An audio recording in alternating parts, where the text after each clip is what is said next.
آج آپ کو ڈالر کیوں چاہیے؟ میں پھر کوشچن آپ سے ریپیٹ کر رہا ہوں. اگر آج آپ کو تیل نہیں چاہیے تھا نا تو آپ کو ڈالر کی اتنی ضرورت نہ پڑتی.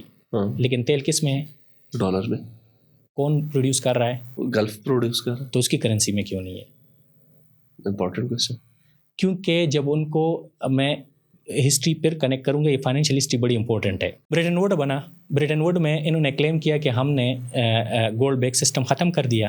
اور اب ہمارے پاس گولڈ, 2 جنگوں سے ان کے پاس 80% گولڈ آ گیا. یو ایس کے پاس 2 جنگیں لڑی گئی, دونوں جنگوں میں گولڈ ان کے پاس ایکومولیٹ ہو گیا. 80% جب گولڈ آیا تو 2 طرح کہتے ہیں کہ یہی گولڈ بیک وہی گولڈ اسٹینڈرڈ کریٹ کرتے اور لوگوں کو لینڈ آؤٹ کرتے گولڈ.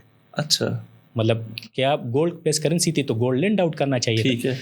انہوں نے کہا کہ نہیں, گولڈ ہم اپنے پاس رکھیں گے, اس کے بیک پہ ہم ڈالر رکھیں گے, ڈالر آپ کو جتنا چاہیے لے لے.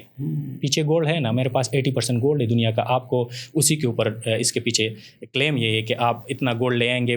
35 اونس کا ایک ڈالر تھا. اچھا, کیا ہوا یورپ میں مارشل پلان ہوا, $109 ملین دیے گئے. جس کو بھی ڈالر چاہیے ڈالر پوری دنیا میں ڈسٹریبیوٹ ہو گیا.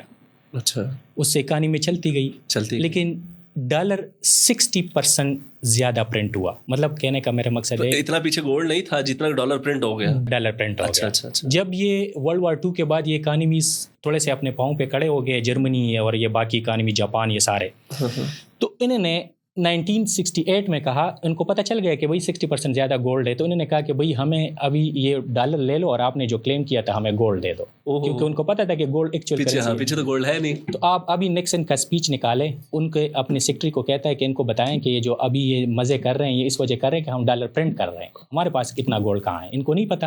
اس نے اس میں گالی بھی دی, آپ وہ آن ریکارڈ ہے. پھر نکسن سپیچ کرتا ہے 1971 میں اور کہتا ہے کہ آج کے بعد ہم نے یہ ونڈو کلوز کر دی, اب ڈالر کے پیچھے کچھ بھی نہیں ہے. اچھا, دیر از نو گولڈ اگینسٹ دا ڈالر. اچھا, اب آپ نے کیا کیا, آپ نے کارپیٹ ہی کھینچ لی. دنیا کے پاس چوائس بھی. اس کے بعد آپ دیکھ رہے ہیں ہم انفلیشن سب سے زیادہ تھا 70 میں, کیونکہ دنیا کو سمجھ نہیں آ رہی تھی کہ اب کیا ہوگا, مطلب لیکن ان کے پاس یہ ان کے سنیک منہ ہے. 1944 میں ایک سنیک منہ آیا, گولڈ کو ختم کر دیا.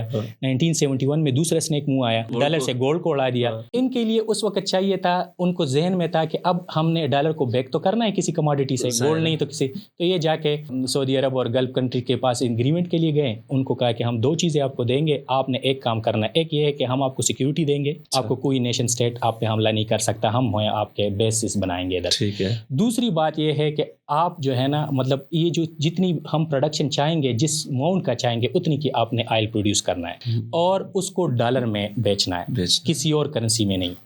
اب آپ 1970 میں جائے تو ہر نیشن اسٹیٹ کی ایک ہی ڈیمانڈ تھی, وہ تھی